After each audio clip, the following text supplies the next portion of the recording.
এই জীবনে তিনটি গুরুত্বপূর্ণ শব্দ আছে যা বোঝা আমাদের কাছে খুব গুরুত্বপূর্ণ, এবং এই তিনটি শব্দের নিজস্ব অর্থ আছে।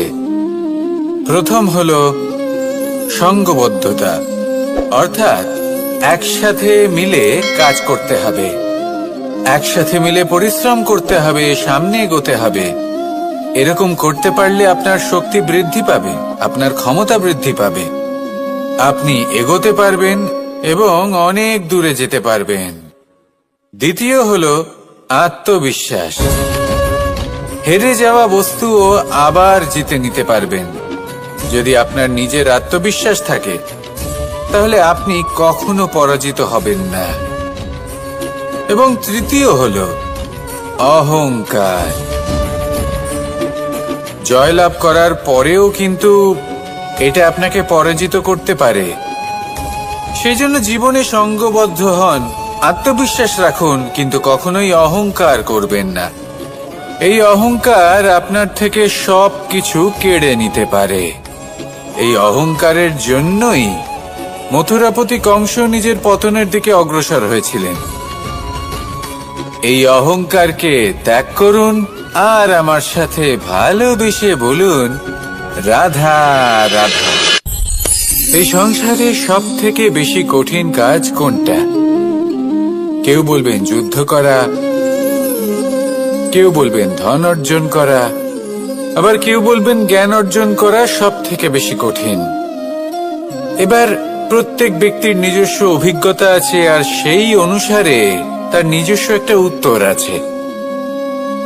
সাধারণভাবে দেখতে গেলে এই সংসারে সব থেকে কঠিন হলো তপস্যা করা, অর্থাৎ সব কিছু ত্যাগ করে তপস্যায় নিজেকে বিলীন করে দেওয়া।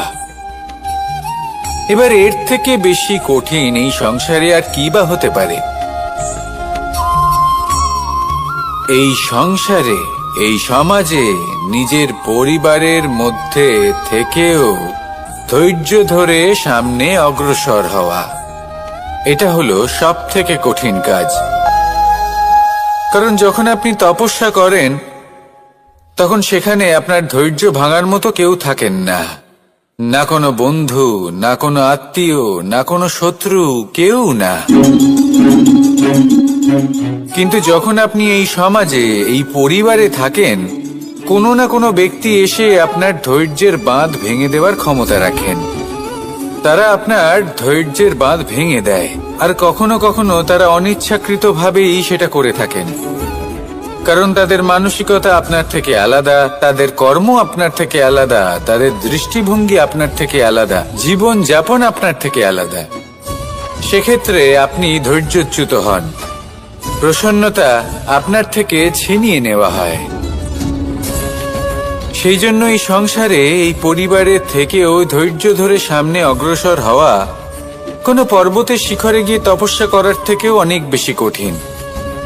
আর যে ব্যক্তি এই সমাজেই, এই পরিবারে, সেই সকল মানুষের মধ্যে থেকে গিয়েও ধৈর্য ধরে অগ্রসর হতে থাকেন, যারা এই কাজটা শিখে নিতে পারেন, তারাই কিন্তু জীবনে আনন্দ লাভ করতে পারেন। এই ধৈর্যই শেষে আপনার জীবনে প্রসন্নতা বহন করে আনবে। তাই ধৈর্য ধরে জীবনের পথে অগ্রসর হন আর আমার সাথে ভালোবেসে বলুন, রাধা রাধা। আমরা যখনই কোনো গাছের চারা রোপণ করি তখন সবার আগে পরীক্ষা করে দেখি যে যেখানে আমরা চারা রোপণ করতে চলেছি সেখানকার মাটি আদৌ উর্বর কি না, সেই মাটি সেই চারাকে বাড়তে সাহায্য করবে কিনা। যখন একটা চারা রোপণের আগে আমরা এত কিছু ভাবতে পারি, তাহলে কাউকে বিশ্বাস করার আগে আমরা কেন ভাবি না? জীবনে কখনো এই বিশ্বাসরূপী চারা কোথাও রোপণ করার আগে বোঝার চেষ্টা করুন যে যার ওপর আপনি বিশ্বাস করতে চলেছেন সে কি আদৌ আপনার বিশ্বাসের যোগ্য কি না। ভেবে দেখুন সেই ব্যক্তি ভবিষ্যতে গিয়ে আপনার বিশ্বাস ভাঙতে পারে কিনা।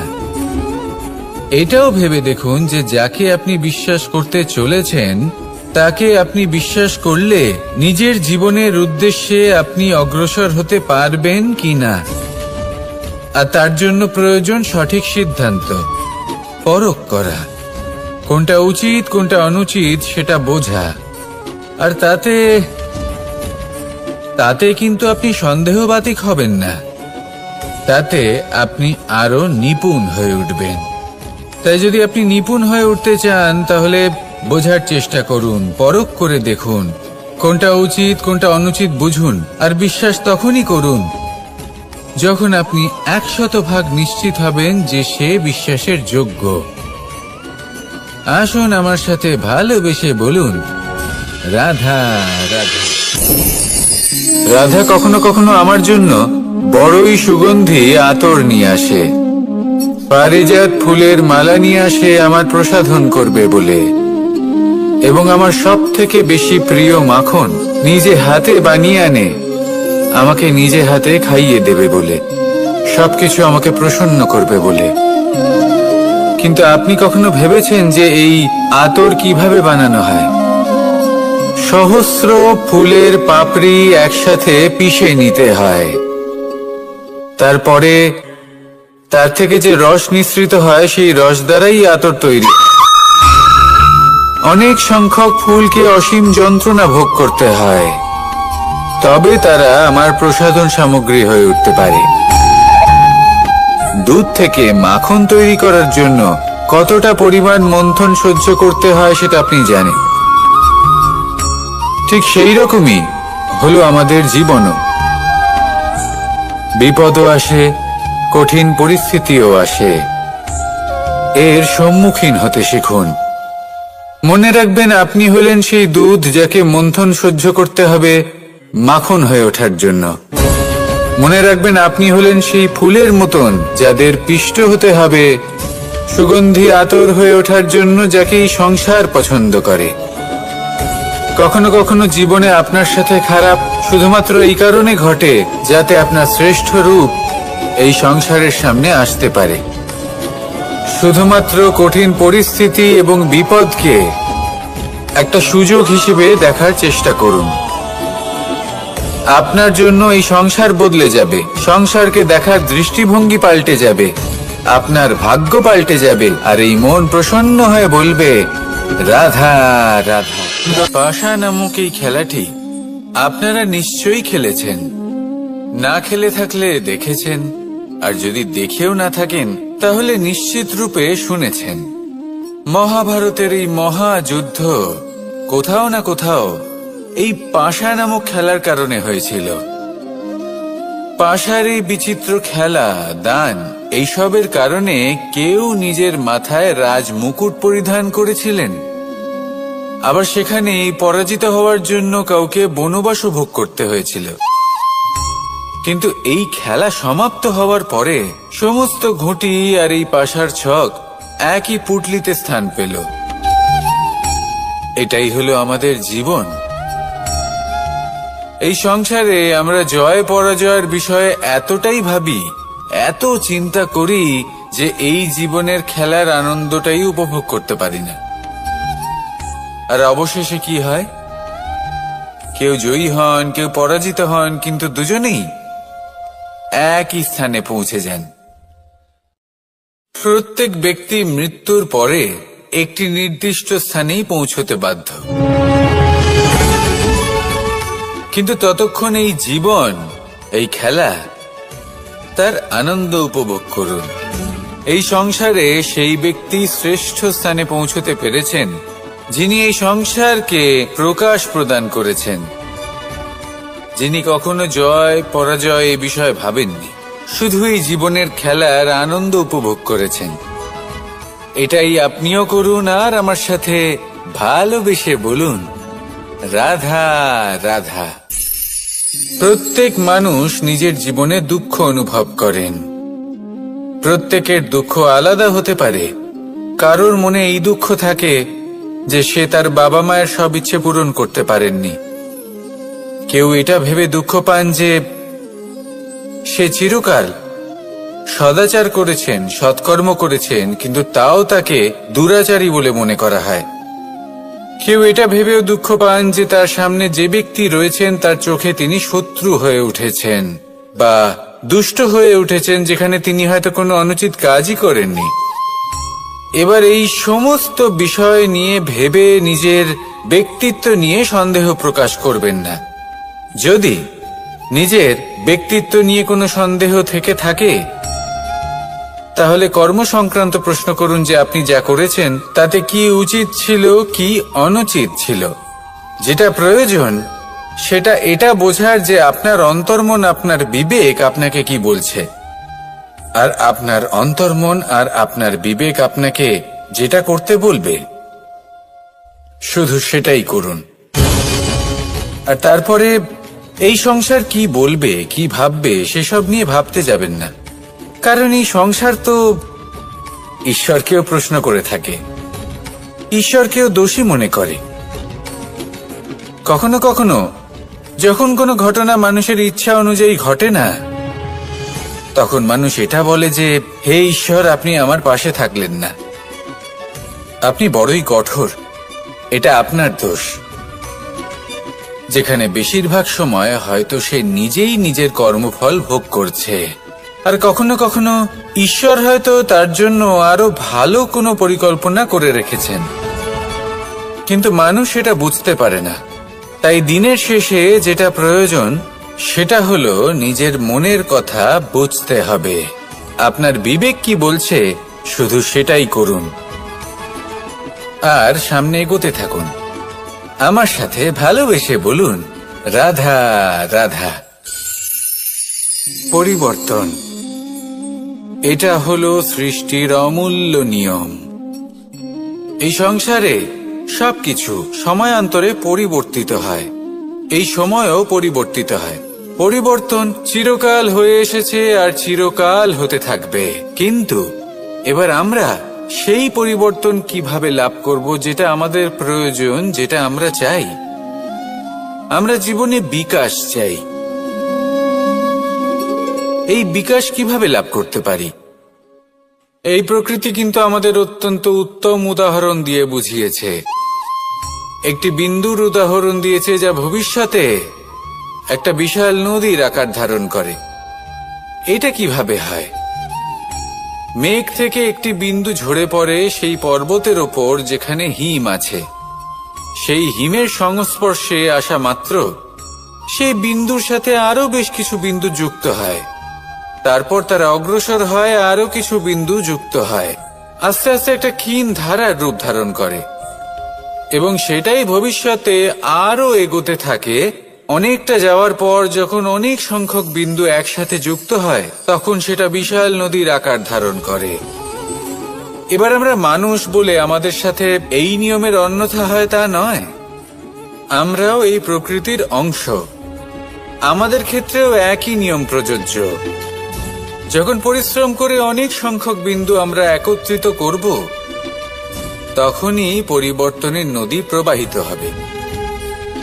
প্রয়োজন হল নিরন্তর পরিশ্রম করা এবং ধৈর্য ধরা। এটা করতে থাকুন, জীবনে সবকিছু লাভ করতে পারবেন। কারণ প্রকৃতি আমাদের এটাই শিখিয়েছে, আর আমরা এই ব্রহ্মরই একটি অংশ, যার দ্বারা এই ব্রহ্মাণ্ড নির্মিত। আসুন আমার সাথে ভালোবেসে বলুন, রাধা রাধা। কখনো এই প্রকৃতির দিকে তাকিয়ে থাকবেন। এই প্রকৃতি অনেক ধরনের শিক্ষা দেয়। কোন একটা গাছকে দেখুন, কিভাবে সে মাটি থেকে জল শুষে নেয়। সে ঝড় হোক বা হোক কড়া রোদ, সব সহ্য করে এবং অবশেষে সে ফল ধারণ করে। আর সেই ফল উৎপন্ন করার পরে সে ফল কিন্তু সে নিজে গ্রহণ করে না, এই সংসারকে প্রদান করে, যাতে পশু পাখি মানুষ তারা এই ফল গ্রহণ করে শক্তিশালী হয়ে উঠতে পারে, সুস্থ থাকতে পারে। সেভাবেই নদী, সরোবর এরা নিজেরাও কিন্তু নিজেদের জল গ্রহণ করে না, মাটিকে প্রদান করে, পশু পাখিকে প্রদান করে। সূর্য নিজেও নিজের জন্য প্রজ্বলিত হয় না, সে প্রকাশ ছড়িয়ে দিতে চায় আমাদের সবার কাছে, সে আলো পৌঁছে দিতে চায়। এই প্রত্যেকের কর্মে পরমার্থ নিহিত আছে, আর সেই জন্যই এদের সকলকে পুজো করা হয়। তাই মনে রাখবেন, আপনার কাছে জীবন যাপনের অতিরিক্ত যা কিছুই আছে তা পরমার্থের জন্য। তাহলে তার সদ্ব্যবহার করুন আর আমার সাথে ভালোবেসে বলুন, রাধা রাধা। আমরা প্রত্যেকেই অবশ্যই এমন সময় দেখেছি যখন অনেকগুলো সমস্যা একসাথে আমাদের জীবনে এসে পড়ে। সমস্যা আমাদের প্রত্যেকের জীবনেই থাকে, আমরা তার সমাধান খুঁজতে চেষ্টা করি, কখনো সমাধান খুঁজে পাই, আবার কখনো যতই চেষ্টা করি না কেন কোনো সমাধান খুঁজেই পাই না। আর যখন এটা হয় তখন মানুষ অত্যন্ত বিচলিত হয়ে পড়েন। নিজের আত্মীয় স্বজন, নিজের বন্ধু বা সংসার, এদের ওপরে এই দোষ চাপিয়ে দেন যে এদের জন্যই এই সমস্যা এসেছে। এবার যদি আমি আপনাকে কোনো পরামর্শ দিই তাহলে এটাই বলবো যে দৃষ্টিভঙ্গি পাল্টে দেখুন। এই দৃষ্টিভঙ্গি দিয়ে দেখুন যে এই সংসারে যে সমস্যায় আসুক না কেন তার জন্য কেউ দোষী নয়, না আপনি না অন্য কেউ। এই পুরো খেলাটাই আপনার মানসিকতা, আপনার দৃষ্টিভঙ্গির, আপনার মনের। কিভাবে বোঝাচ্ছি, যখন আমাদের মন শক্ত থাকে তখন কঠিন থেকে কঠিনতর পরিস্থিতিও আমাদের জীবনে খুব বেশি হলে প্রতিস্পর্ধা হয়ে থেকে যায়। সেখানে যদি আমাদের মন দুর্বল থাকে তখন অল্প কঠিন পরিস্থিতিও আমাদের কাছে খুব বড় সমস্যা হয়ে যায়, তাই না? একটা শক্ত মন কঠিন পরিস্থিতিকে প্রতিস্পর্ধা হিসেবে দেখে আর তার মধ্যে ওটা সুযোগ খুঁজে নেয়। আমাদের শুধু এটাই করতে হবে। এই সংসারে অন্য কাউকে দোষী মনে করলে আপনার সমস্যা দূর হয়ে যাবে না। সেই জন্য এই সংসারকে দোষ দেওয়ার বদলে এই সমস্যার মূলে চলে যান, সেটাকে বুঝুন, নিজের এই মনকে শক্ত করে তুলুন। যদি আপনার মন শক্তিশালী হয় তাহলে এই সংসারে অনেক বড় বড় কঠিন থেকে কঠিনতর পরিস্থিতিও যদি আসে, আপনার জীবনে যতই বড় বড় সমস্যা আসুক না কেন আপনার লক্ষ্য লাভে বাধা দিতে পারবে না। আসুন আমার সাথে ভালোবেসে বলুন, রাধা রাধা। আমরা সবাই পাথর দেখেছি, পর্বতও দেখেছি, শুকনো পাতাও দেখেছি, শ্যামল বনানীও দেখেছি। কখনো ভেবেছেন পাথরের অস্তিত্ব কিন্তু ততক্ষণ পর্যন্ত যতক্ষণ সে পর্বতের গায়ে আটকে থাকে। যখন সেই পর্বত থেকে সেই পাথর ভিন্ন হয়ে যায় ও নিজের অস্তিত্ব হারিয়ে ফেলে। আস্তে আস্তে কখনো পাথর কেটে বা কখনো পিষ্ট হয়ে সেই পাথর আস্তে আস্তে মাটিতে পরিণত হয় এবং পূর্ণরূপে নিজের অস্তিত্ব হারিয়ে ফেলে। এটাই পাতার সাথেও হয়। এই পাতা যতক্ষণ গাছের ডালের সাথে যুক্ত ততক্ষণ তার অস্তিত্ব থাকে।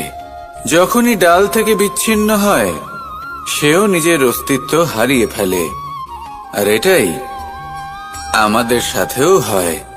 যতক্ষণ আমরা নিজেদের আপনজনের সাথে যুক্ত থাকি আমাদের অস্তিত্ব বজায় থাকে। যখন আপনজনদের সাথে সম্পর্ক ছিন্ন করি তখন আমরাও আমাদের অস্তিত্ব হারিয়ে ফেলি। এবার এই সংসারের প্রত্যেক ব্যক্তি স্বতন্ত্র থাকতে চান, আর অনেক ব্যক্তি স্বতন্ত্র থাকবেন বলে আপনজনদের দূরে করে দেন আর তাদের সাথে এই সম্পর্ক ছিন্ন করেন। এটা কি সত্যি প্রয়োজন? আপনজনদের সাথে সম্পর্ক ছিন্ন করে নিজের অস্তিত্ব হারিয়ে ফেলা প্রয়োজনীয়, নাকি আপনজনদের সাথে সম্পর্ক বজায় রেখে নিজেদের স্বতন্ত্র করে রাখা সেটা আবশ্যক? নির্বাচন আপনারই। আসুন আমার সাথে ভালোবেসে বলুন, রাধা রাধা। আপনি কি কখনো নৌকা যাত্রা করেছেন? করে না থাকলেও নিশ্চয়ই দেখেছেন যে এই জল, যা নিজের অন্তরে সব কিছু সমাহিত করে নিতে পারে, এই নৌকা সেই জলের ওপরেই ভেসে থাকে। নদীর স্রোত কাটিয়ে সে সামনে অগ্রসর হয়। কিন্তু যদি এই নৌকায় কোনো ছিদ্র হয়, তাহলে কিন্তু সেই নৌকা ডুবে যাবে। আর এতে কোনো তফাৎ হবে না যে সেই ছিদ্র ছোট নাকি বড়, নৌকা ডুবে যাবে। এই ছিদ্র হলো আমাদের জীবনে আমাদের অপগুণ, আমাদের দোষ, আমাদের বিকার। কখনো এটা ভাববেন না যে এই দোষ খুবই ছোট, এতে কিছুই যাবে আসবে না। না, সেই ছোট দোষ, সেই ছোট বিকার, যদি সেটাকে শুধরে না নেন, তাহলে সেটা আপনাকে আপনার পতনের দিকে নিয়ে যাবে। শেষ পর্যন্ত এটা আপনার উপর নির্ভরশীল যে আপনি কি চান। আপনার জীবনের এই নৌকা এভাবেই ডুবে যেতে দেখবেন, নাকি নিজেকে শুধরে নিয়ে সেই নৌকার সেই ছিদ্রটাকে ভরিয়ে তুলতে চাইবেন? নির্বাচন আপনার। আসুন আমার সাথে ভালোবেসে বলুন, রাধা রাধা। জল, জলই পৃথিবীতে বেঁচে থাকার জন্য আবশ্যক তো বটেই, কিন্তু এই জল আমাদের একটা অত্যন্ত গুরুত্বপূর্ণ শিক্ষা প্রদান করে। কখনো এই জলকে দেখেছেন? যে পরিস্থিতিতেই এই জল প্রবাহিত হোক না কেন, এর উপর যা কিছুই প্রভাব থাকুক না কেন, এর পথে যতই বাধা আসুক না কেন, তার মধ্যে থেকে ও নিজের পথ ঠিক বের করে নেয়, কিন্তু নিজের প্রবাহ থামতে দেয় না, ক্রমাগত অগ্রসর হতে থাকে। সেরকমই একটা শিক্ষা যেটা আমরা জল থেকে পেয়ে থাকি, তা হলো এটা: আমরা যখন জলের দিকে তাকাই, তখন আমরা নিজের প্রতিবিম্ব দেখি, স্পষ্টভাবে দেখতে পাই। কিন্তু তখনই দেখতে পাই যখন এই জল শান্ত থাকে, স্থির থাকে। যদি এই জল অশান্ত হয়ে থাকে, স্থির না হয়, তাহলে আমরা এতে নিজের প্রতিবিম্ব দেখতে পাই না। এটাই আমাদের মনের সাথেও হয়ে থাকে। যখনই জীবনে কোনো সংকট আসে, যদি আমরা শান্ত মনে, স্থির মনে সিদ্ধান্ত নিই, তাহলে সেটা এমন একটা শীতল সিদ্ধান্ত হবে যেটা আমাদের ভবিষ্যৎকে একটা শ্রেষ্ঠ স্থানে নিয়ে যাবে। যদি এই মন অশান্ত হয়, বিচলিত হয়, পীড়িত হয়, দুঃখিত হয়ে থাকে, রুষ্ট হয়ে থাকে, তাহলে অনেক সময় আমরা এমন সিদ্ধান্ত নিই যেটা আমাদের জন্য অনুচিত প্রমাণিত হয়। যখন আপনি ক্রুদ্ধ ছিলেন বা দুঃখের বশে ছিলেন, তখন অনেক সময় হয়তো এমন সিদ্ধান্ত নিয়েছেন যেটার জন্য ভবিষ্যতে আপনি অনুশোচনা করেছেন। এবার দেখুন, এই আবেগগুলো থেকে আমরা পালাতে পারবো না, কিন্তু এই আবেগগুলো আপনার উপর কতটা প্রভাব ফেলবে সেটা আমরা অবশ্যই ঠিক করতে পারি। এই মনকে আমরা নিয়ন্ত্রণ করতে পারি। এটাই করুন, চিন্তা করুন, এই মনকে শান্ত রাখুন, স্থির হতে চেষ্টা করুন, আর তারপরে সিদ্ধান্ত নিন।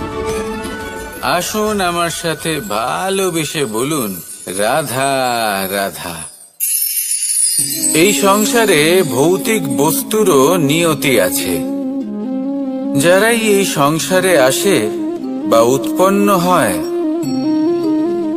তারা কিছুমাত্র সময় পর্যন্তই এখানে থাকতে পারে, আর তারপরে সেও লুপ্ত হয়ে যায়। অর্থাৎ সে নিজেও এই পঞ্চমহাভূতে সমাহিত হয়ে যায়। আমাদের সাথেও ঠিক এটাই হয়। সেই জন্যই ঈশ্বর দ্বারা প্রদত্ত এই উপহারের বিষয়ে ভাবুন, এই জীবনের বিষয়ে ভাবুন। ঠিক যেমন বিশ্বাস ভঙ্গ হলে কোনো ব্যক্তি আমাদের কাছে অপরিচিত হয়ে যান, ঠিক সেরকমই শেষ নিঃশ্বাস ত্যাগের পর এই শরীরও আমাদের কাছে পরই হয়ে যায়। তাই এই শরীর থাকাকালীন শ্রেষ্ঠভাবে একে সদ্ব্যবহার করুন। এই জীবনে শ্রেষ্ঠ কর্ম করুন। আর এই জীবনকে শ্রেষ্ঠভাবে যাপন করার জন্য কিছু কথা বোঝা প্রয়োজনীয়। যদি আপনি কারোর প্রশংসা করেন তাহলে পূর্ণ হৃদয় দিয়ে করুন।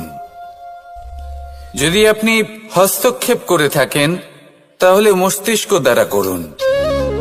যদি আপনি সমীক্ষা করেন তাহলে বিবেক দ্বারা করুন। যদি আপনি ধন অর্জন করতে চান তাহলে নীতি অনুসারে চলুন। যদি জীবন যাপন করতে চান তাহলে রীতি মেনে করুন। আর যদি ঈশ্বরের ভজন করতে চান তাহলে ভক্তিভাব নিয়ে করুন। শুধু এই কথা মনে রাখবেন যে আপনার এই জীবন কিন্তু অনিশ্চিত কাল পর্যন্তই আছে। কতক্ষণ আছে সেটা কেউ জানে না। তাই কিছু মুহূর্ত যেটা যাপন করতে আমরা এখানে এসেছি সেখানে ক্রোধ, অহংকার, ঈর্ষা এইসব আবেগের কি গুরুত্ব বলুন তো? এগুলো ত্যাগ করুন। মানুষকে ক্ষমা করতে শিখুন। আস্তে আস্তে বিশ্বাস করতে শিখুন। এই সংসারে নিঃস্বার্থভাবে প্রেম করতে শিখুন আর সবার মধ্যে আনন্দ বিতরণ করুন। তাই এই সব গুণ যদি আপনি আত্মসাৎ করতে পারেন তাহলে আপনার জীবনে শুধু আনন্দ এবং আনন্দই বিরাজমান হবে। আসুন আমার সাথে ভালোবেসে বলুন, রাধা রাধা। এবার কখনো কখনো জীবনে আমাদের মনে হয় যে চতুর্দিকে শুধুমাত্র অন্ধকারই হয়ে আছে। প্রত্যেকেরই তা কখনো মনে হয়। আর তখনই আমাদের নিরাশ হলে চলবে না, আমাদের দুঃখী হলে চলবে না। সেই সময় আমাদের খুঁজতে হবে নিজেদের আশেপাশে, চতুর্দিকে আর কোথাও না কোথাও আমরা প্রকাশ অবশ্যই দেখতে পাব। আশার একটা কিরণ অবশ্যই দেখতে পাব। কেউ এমন একটা কর্ম করেন যেটা দেখে আমরা প্রেরিত হয়ে যাই। আর এমন কোনো কর্ম যদি আপনারা করেন তাহলে সেই কর্ম আপনার মনকে প্রসন্ন ভাব, আনন্দ এবং ভালোবাসার দ্বারা ভরিয়ে তুলবে। আপনার অন্তরের সেই অন্ধকারের অন্ত করবে, দুঃখেরও অন্ত করবে। আর এই মন প্রসন্ন ভাব নিয়ে বলবে, রাধা রাধা। দেখতে গেলে এই সংসার বড়ই সুন্দর, কিন্তু আসল সত্যি এটাই যে সংসারে সবকিছু নশ্বর। যেটা কাল ছিল তা আজ নেই, যা আজ আছে তা কাল ছিল না, আর যা আজ আছে তা কালও থাকবে না। প্রত্যেক মানুষকেই যথাসময়ে কালের কাছে মাথা নত করতে হয়। এই রূপের বিনাশ করে বার্ধক্য, প্রাণের বিনাশ করে মৃত্যু। আলস্য, ঈর্ষা ধর্মের বিনাশ করে, আর ক্রোধ বিনাশ করে সম্পর্কের। কিন্তু এরকম একটা অনুভূতি আছে যা একাই সমস্ত গুণ বিনাশ করতে সক্ষম হয়, আর সেটা হলো অহংকার। তাই জ্ঞানকে নিজের কাছে আসতে দিন, কিন্তু অহংকারকে কখনোই নয়। কারণ যদি এই অহংকার আপনার কাছে চলে আসে তাহলে জীবনে যা কিছু আপনি অর্জন করেছেন, তা সে গুণ হোক বা হোক ধন, সে বন্ধু হোক বা হোক আনন্দ, সবকিছু শেষ হয়ে যাবে। রাধা রাধা। এই পাথর দেখতে পাচ্ছেন আপনি? কত গোল, কতটা চকচকে। বাচ্চাদের অনেক সময় এটা নিয়ে খেলতে ভালো লাগে, আর কেনই বা লাগবে না? কতটা সুন্দর আর মসৃণ এটা। কিন্তু আপনি কি কখনো ভেবে দেখেছেন এই পাথর আগে কি ছিল? কোনো বিশাল আকার পর্বত, কোনো বিশাল আকার পাথরের একটা বড় ভেঙে যাওয়া অংশ বিশেষ, যেটা কোনোভাবে নদীতে পড়ে নদীর ধারার সাথে বইতে থাকলো, মাটির সাথে ঘর্ষণ হলো, বালির কণার সাথে ঘর্ষণ হতে থাকলো, আর তারপর ধীরে ধীরে এই আকার পেল। এবার আমরাও এই পাথরের মতোই।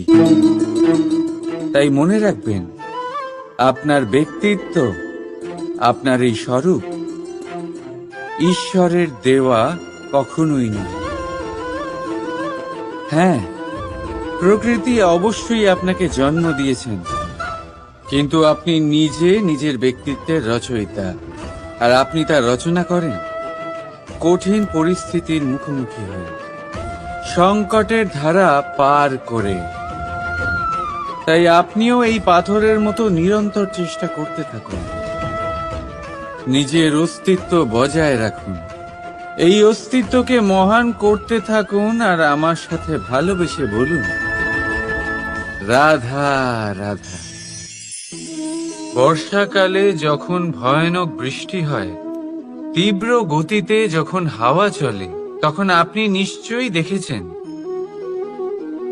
যে পাখিরা, যাদের বাসা মাঝে মাঝে ভেঙে পড়ে, নষ্ট হয়ে যায়, কিন্তু আপনি কি কখনো সেই পাখিদের বিলাপ করতে দেখেছেন? কখনো নয়।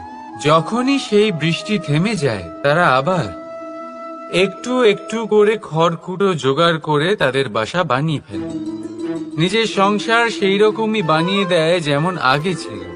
এমন কেন? কারণ এই ঝড়ের তাণ্ডবের সাথে সেই পাখিদের কোনো বোঝাপড়া করারই নেই। তারা শুধু সেটাই করতে থাকে যেটা তাদের হাতে আছে, আর সেটাই হলো, আর এটাই হলো সুখী জীবনের মূল মন্ত্র। যেটা আপনার হাতে নেই, তা নিয়ে বিলাপ করে আপনার কোনো লাভ হবে না। মনোসংযোগ তাতেই করুন যা আপনার হাতে রয়েছে। যা বদলে গেছে তাকে আপনি আবার বদলাতে পারবেন না, কিন্তু যা আপনি বদলাতে পারবেন তাতে মনোসংযোগ করুন। এই জীবনে একটু ধনাত্মক হয়ে উঠুন, দেখবেন সব শুভ হবে। রাধা রাধা।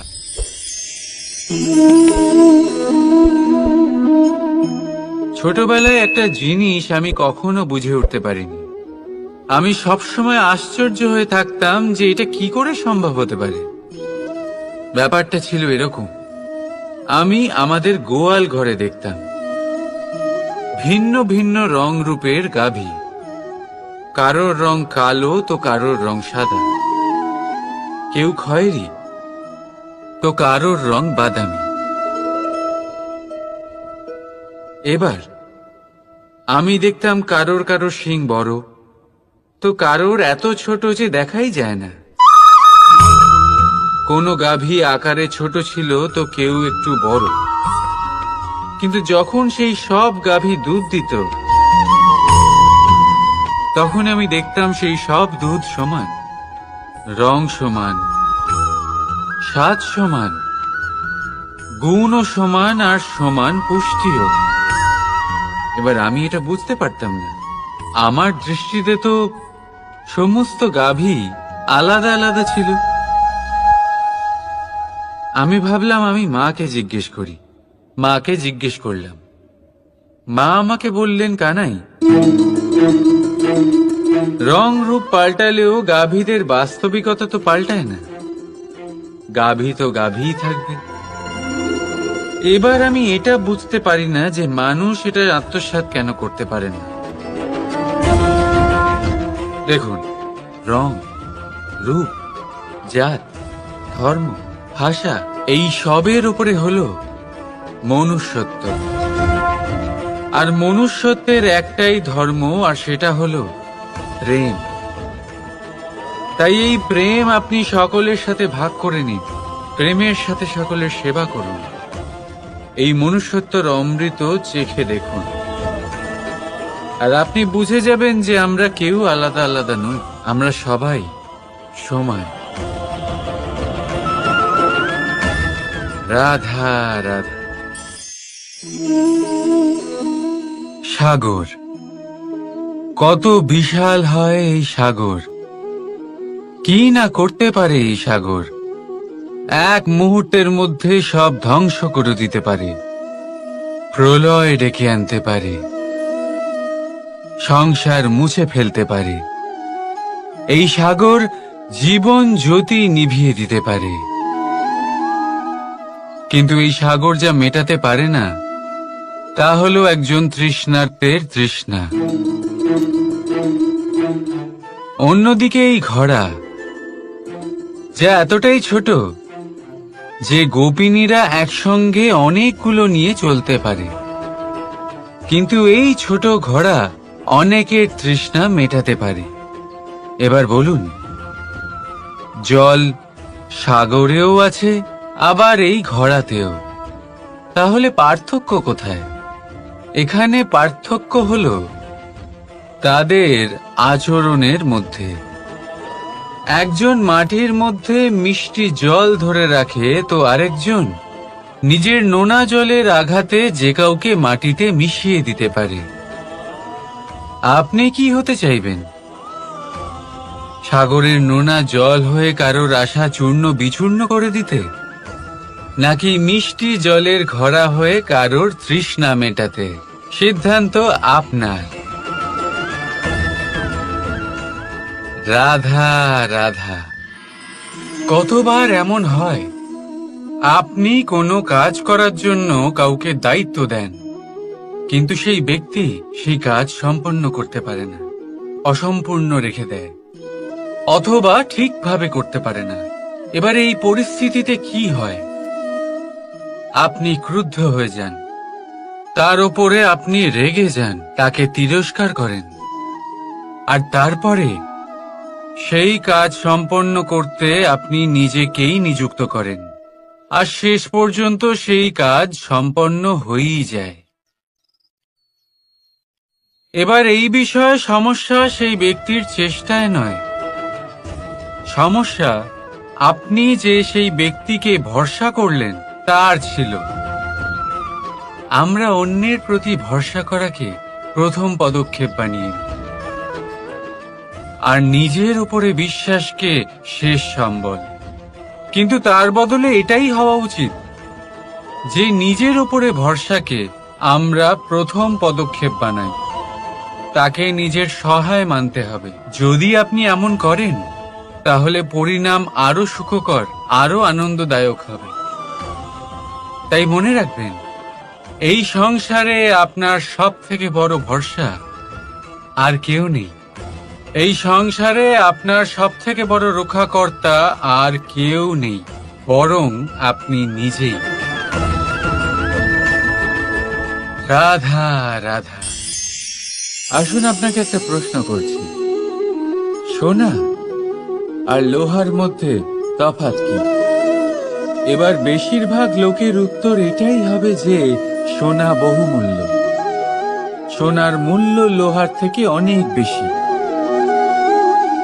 এটা ঠিক, কিন্তু আমাদের এটা ভোলা ঠিক হবে না যে সোনা আমাদের সাজগোজের কাজে লাগে, আমাদের আরো বেশি সুন্দর দেখায়। অন্যদিকে লোহা সেই সৈনিকদের ঢাল ও তলোয়ার হয়ে তাদের রক্ষা করে, যারা আমাদের প্রাণকে রক্ষা করেন।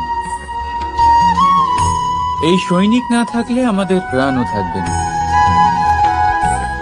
এবারে বলুন, সোনার মূল্য বেশি হওয়াতে কি লোহার মূল্য কমে যায়? কখনোই নয়। ঠিক সেইভাবে এই জীবনে আপনি যতই চেষ্টা করুন, কিছু না কিছু এমন থেকে যাবে যা আপনি কখনোই পাবেন না, আর সেই কারণে নিজেকে অক্ষম মনে করা অনুচিত।